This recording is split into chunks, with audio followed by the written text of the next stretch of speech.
Man, you know how I get down, bro. Don't play with me about my child. I make y'all move. So he was threatening at the door to like blow my house up. Okay. Whoever live here, I'll make all you move about my kid. I'll blow this to the next street, man. 911. What's your emergency? A panicked caller reports shattered glass, fire, and a mysterious explosion outside their home. A peaceful Florida neighborhood was rocked by a series of terrifying explosions, leading investigators to uncover a disturbing feud that may have gone too far. What the is that? 911, where is the location of your emergency? It's not an emergency. Okay. Well, I don't know. I just walked out front and my windshield smashed, and all I can see from my camera is what looks like fire and explosion. Moments later, deputies arrive. When deputies arrive, the air is thick with the smell of gas, and fragments of a homemade device are scattered across the driveway. It smells really bad by the When you driver's get here, you look up here, see the bag. She hasn't seen it. No, she's talking, she hasn't seen this. All this, there's more over here. There's this piece right here, whatever this is, it looks like a pipe bomb. Then it blows over here on my truck. And then if you look over here, there's a bullet hole. I noticed this with my cell phone. Also, on this side, you smell the gas? Yeah. Yeah. On this side here, I don't know what this is, but I know it wasn't here yesterday, and I don't know what this is, what it came from, but it's like all over my tire of my truck. Ross guides the officer through the extensive damage and debris left behind by the explosion. But with only flashlights to illuminate the scene, the full extent won't be clear until daylight. So they just put it right there and exploded. They had to have thrown it, because if they would have put it there, that camera and that camera would have picked them up. Was this windshield broken before? No, all this just happened. No. And you have video? You can't see anything on the video. No? No, it's all like, she's got it on her thing. I'm scared. Thoroughly. At approximately 3 a.m., Tiffany's porch surveillance captures the first explosion. Before the blast, a faint sound can be heard, something being thrown, striking an object, and then a sudden detonation.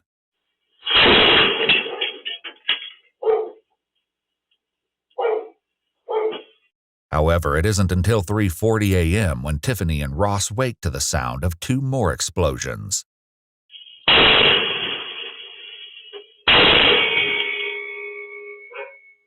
Thick smoke quickly engulfs the yard, obscuring the camera's view. Moments later, the footage cuts to Ross emerging from the haze, searching for the source of the smoke. As investigators review the footage, the reality of what happened begins to sink in.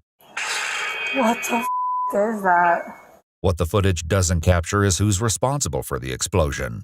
But the victims have their own theories. The victims immediately point fingers at a neighbor they claim has a history of violent threats. Are we doing this? The neighbor, maybe. We kind of have a problem with the neighbor right now.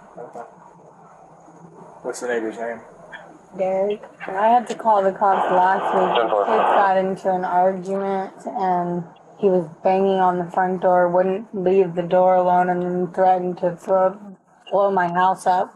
As the sun rises, detectives begin piecing together the evidence-shattered windshields, burn marks, and even bullet holes stretch across the SUV's windshield, along with bits and pieces of debris scattered across the front half of the vehicle. Nearby, one of the truck's passenger windows was pierced by a small projectile, shattering it, and a suspicious powder is found on the victim's truck, and soon, officers trace the remnants of the explosive device back to a house just a few doors down. Throughout the yard, investigators also found remains of fireworks from the brand World Class Fireworks. Their prime suspect, Derek Shee, a neighbor with a past dispute over his child being bullied. But when officers knock on his door, no one answers. Hours later, they finally speak with his wife, who seems genuinely shocked. She insists her husband had nothing to do with the attack, yet a search of their home tells a different story. Boom that we heard last night. Yeah. Where is Derek now? I don't know. He's probably at work somewhere. Well, do you guys want to see if Derek is inside? Yeah, we will. Is that the thing? Yeah. Oh, okay, yeah, you guys can come in and see this. Okay, tell you what, hold on 1 second for me. Okay, that's no problem because he doesn't live here. Yeah, no problem. We were all up late last night. We all heard the boom. We all came out here to see what was going on. And Derek actually and my daughter, they came out here to ask everybody if they were okay. Yeah. And everybody said they were okay. Okay. I guess Derek has had some ongoing problems with the folks whose car got blown up this morning. He had one argument weeks ago. Okay.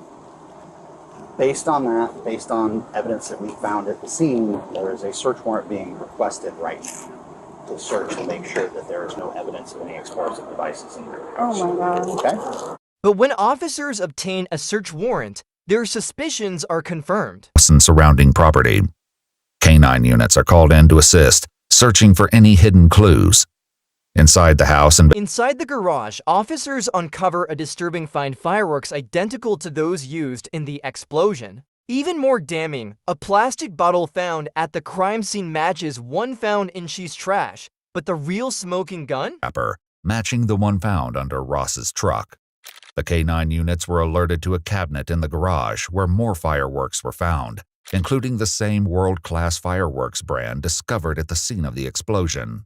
With mounting evidence, DNA, threats, and physical damage, police formally arrest Derek Shee. He is charged with possession of a destructive device resulting in property damage. Just 1 day later, on December 19th, investigators made contact with Sheely at the Palm Beach County Jail, where they conducted an interview. What do you know about my area? So they said something about a explosive device and the destruction of property. Gotcha. You familiar with the incident that brought all this on? I'm kind of familiar, but I don't understand why I'm here. Gotcha. What do you know of the incident?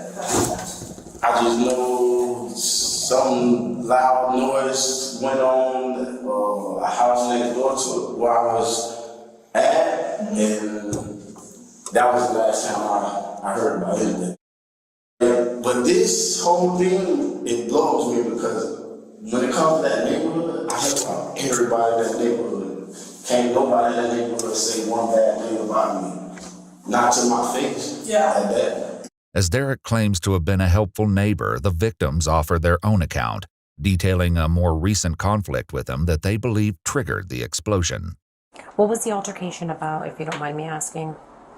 Oh, it was just something with the kids. He said his kids got into it with our boys. Okay. They were picking on her son. She got mad, came outside, told their kids, hey, if you don't got nothing nice to say, leave my kids alone, stay the out of our yard, stay the off our porch when we're cheating cuss, when we're not home. Okay. That's what it is. She came back in the house. I'm getting ready to leave. The girl's out there running her mouth, talking about her, but she's not outside. I don't pay no attention. I leave. 30 minutes after I'm gone, he comes over here banging on the door. So he was threatening at the door to blow my house up. Okay. Investigators questioned Derek about the altercation between the children that led to him visiting the victim's house on July 7th. And then my wife called me hysterical, and I'm like, what are you talking about? I'm down the street. So I went, knocked on the door. I was like, hey, come outside and talk to you, Tiffany. She like, no, I ain't coming outside. Get on my property. I'm like, I'm trying to understand what happened with you and my daughter. Oh, I ain't got this stuff. I'll call the police. I was like, man, listen, all I'm trying to do is figure out what happened. And listen, just when it comes to my kids, you got a problem with my kids as an adult, come to me. Don't step on my young daughter and treat her like she's an older person. And then left it at that. Derek's recount of events paints a far more civil dispute. This, however, contrasts with what the investigators have already seen firsthand, thanks to Tiffany's surveillance footage. I'm not opening the door.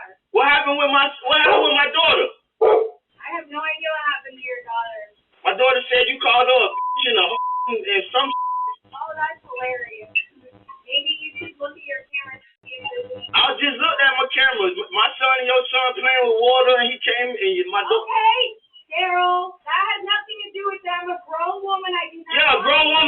touched our child. Man, you know how I get down, bro. Don't play with me about my child. I'll make y'all move. Don't play with me about my child.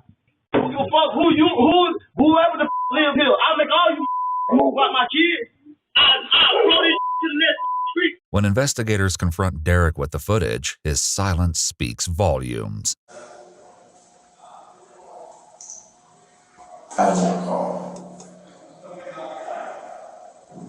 I don't recall.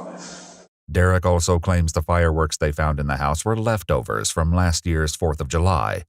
However, detectives uncovered multiple... They confront him with purchase records showing his wife bought fireworks just weeks before the explosion. Showing his wife purchasing fireworks on July 4th, 2024, just 19 days before the explosion on July 23rd. While the fireworks receipts raise questions, investigators confront Derek with the most critical piece of evidence.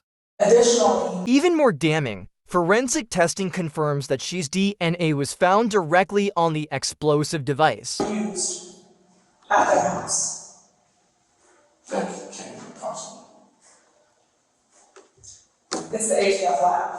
There's no messing this up. Like, they go through processes. They ran it. You're already in our system. We know. Yeah, you're in the system. It's your DNA on it. So I'm telling you this, Derek, because That can't be possible. okay, this is a straightforward case. Yeah. You made threats. We found the stuff in your house. The same fuse is used, and to top it off, your DNA is on the devices. It's nobody else. It can't be possible though. This is your chance now to come clean, Derek. I mean, Come clean about what?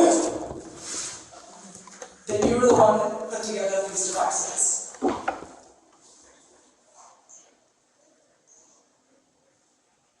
I can't sit here and tell you a lie. Okay, that's Did you show somebody else how to put them together? Put what together? These were underneath Red's truck. Okay? Pipe on the movie and down. Never seen one of them in my life. Honestly. Derek She claims he's innocent, insisting he's never had issues with his neighbors. ultimately requests a lawyer and decides to end the interrogation. After his arrest, she makes multiple calls from jail, all recorded. In one conversation with his wife, he says something shocking.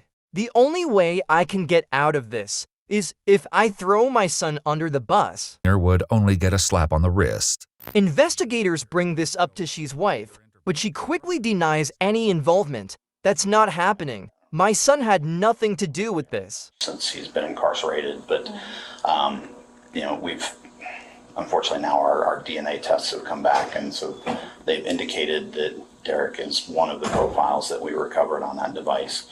However, there is a second profile on that device too. So we're trying to narrow down, who else might have handled this thing, who else might have been involved with it. Or my concern is that,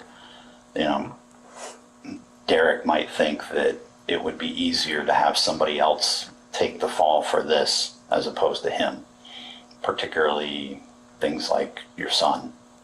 No, that's not gonna happen. Yeah. Has he mentioned that? No.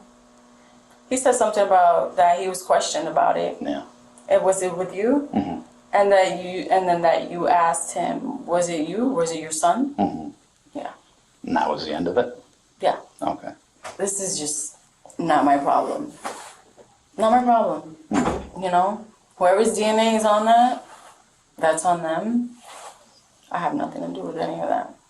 After his arrest on December 18, 2024, Derek Sheely was denied bond and charged with possession of a destructive device resulting in property damage.